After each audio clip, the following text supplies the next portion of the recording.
Imagine you're standing in a circle of men, maybe at a wedding, a backyard barbecue, or a gym locker room.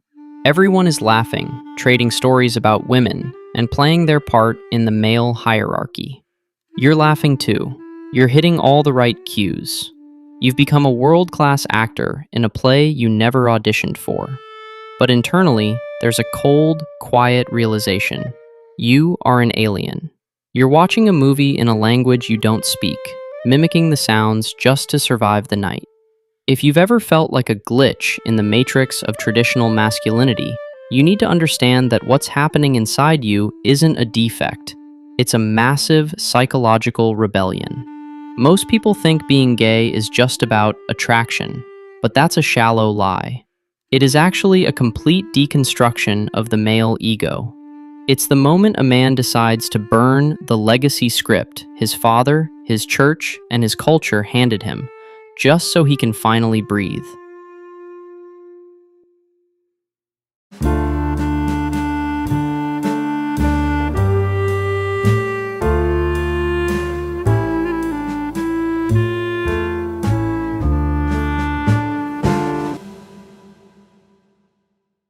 Let's talk about this friend to friend, because we're going to peel back layers that most people are too terrified to touch.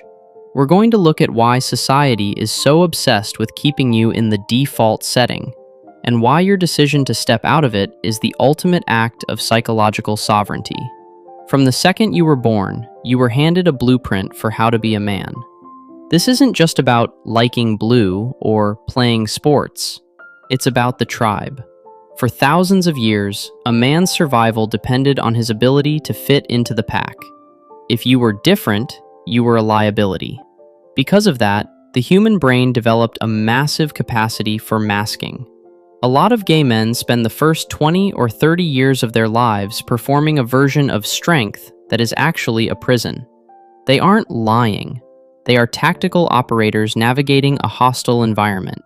But here is the dark secret the world doesn't want you to know. When you finally snap that mask, you don't become quote-unquote weak. You become dangerous. Why? Because you've spent your whole life developing a level of quote-unquote social engineering and pattern recognition that the quote-unquote average guy will never have.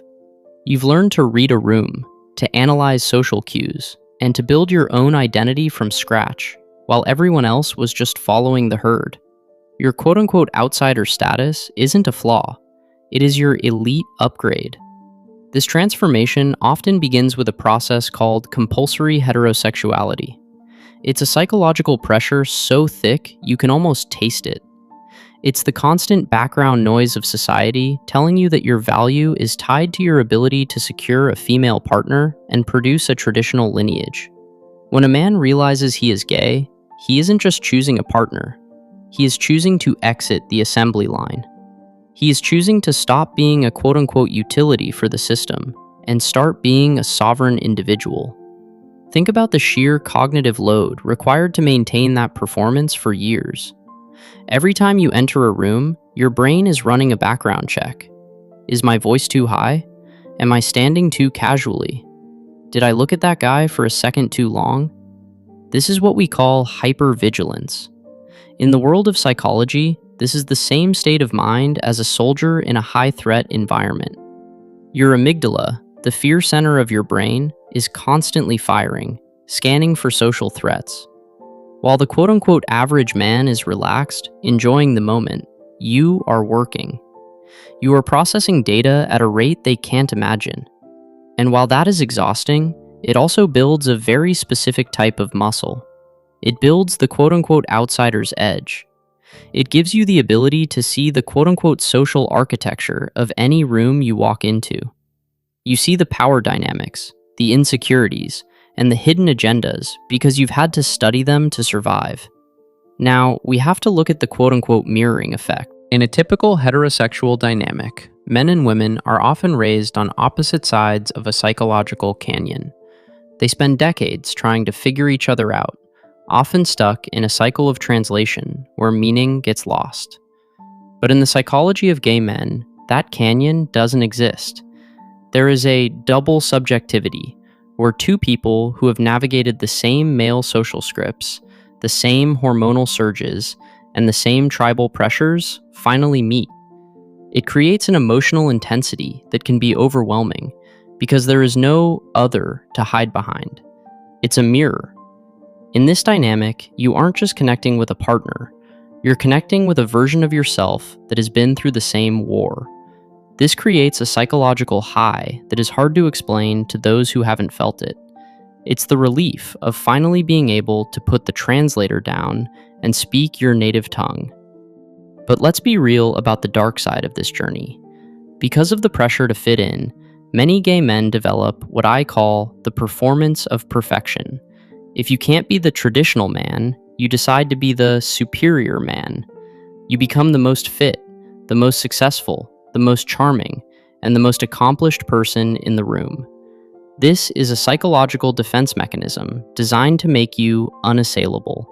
It's a way of saying, you can't judge me for being gay because I'm better than you at everything else. While this leads to incredible success, it's also a trap. It's just another mask. True sovereignty doesn't come from being perfect to appease the tribe. It comes from being real, even when the tribe is uncomfortable.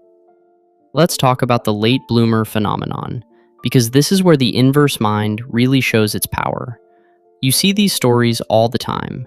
The 45-year-old father of 3 who suddenly leaves his marriage to live as a gay man.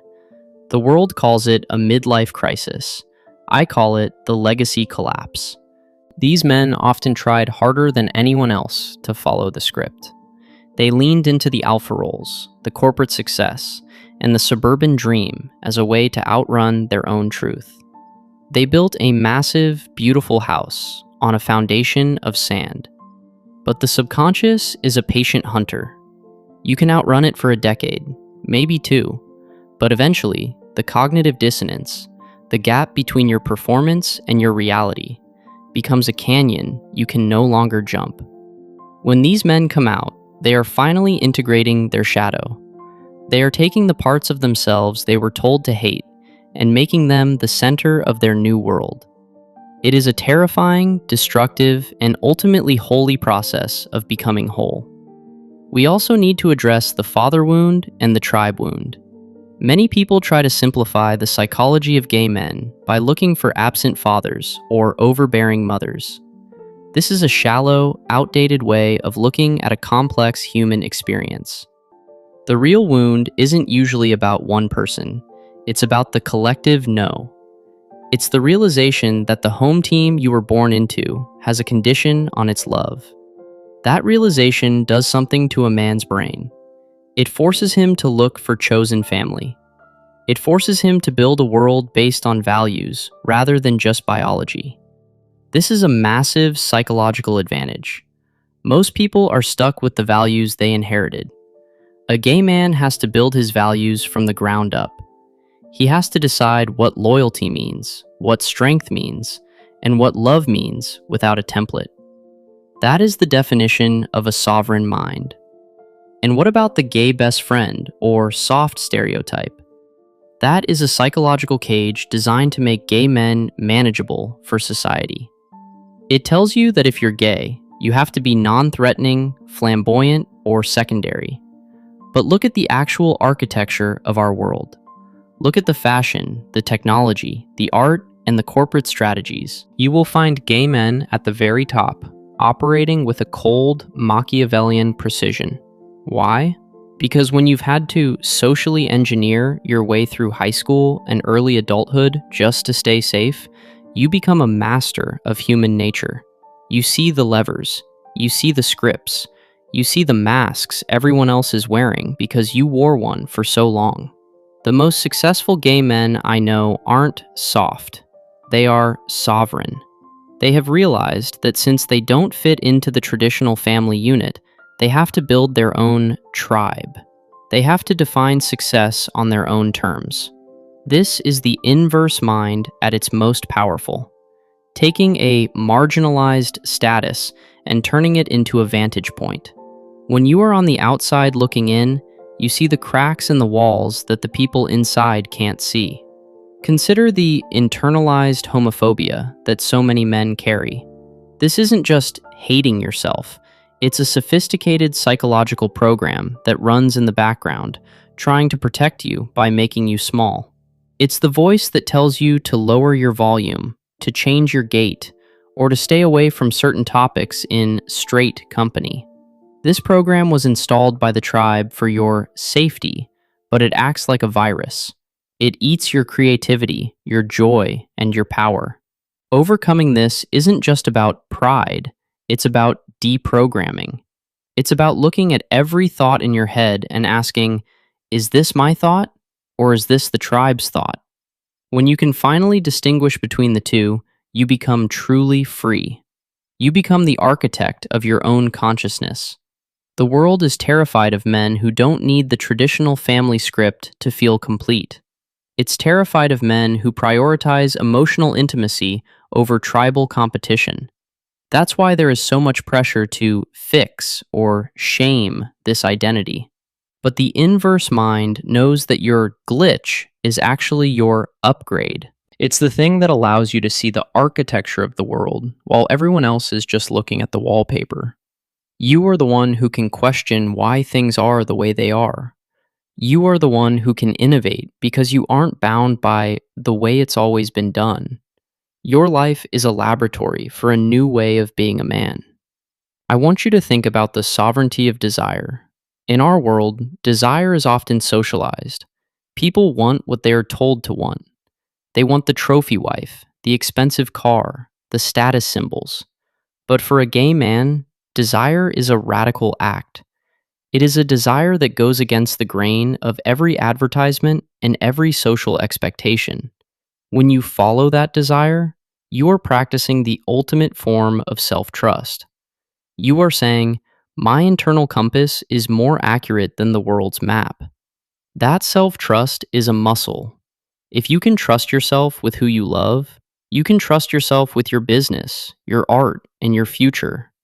I want to hear from you in the comments, the counsel of truth. If you've walked this path, what was the exact moment the male mask became too heavy to wear? Was it a moment of failure or a moment of great success where you realized the prize didn't actually taste like anything? And for those of you who are still in the performance, what is the one thing you're most afraid of losing if you stop? We don't do the fluffy version of this conversation here. We don't care about the political labels. We care about the mechanics of the human soul. We care about the fact that you have one life, and if you spend it reading a script written by people who don't even know you, you have wasted your only real currency, your time. Being gay in a world that demands heterosexuality isn't a tragedy. It is a psychological masterclass in resilience. It is the fire that burns away the false self until only the core self remains. It is the realization that you don't need a home team or a default setting to be a man of impact. The people who are most comfortable in the system are the ones who never change it. The glitch is the only thing that moves the world forward.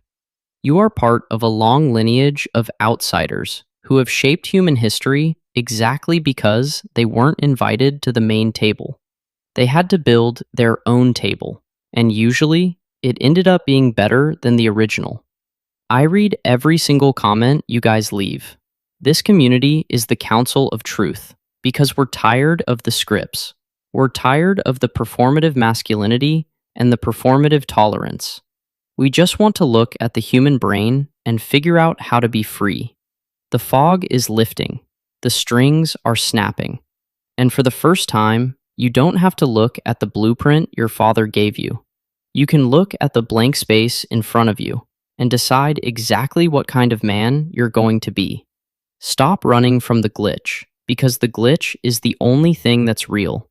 You aren't a glitch in the system. You are the one who finally realized the system is a game. And once you know it's a game, you can finally start playing to win. I'm David. This is the truth underneath the performance. Stop living for the applause of a crowd that doesn't see you. Start living for the silence that finally feels like home. I'll see you in the next one.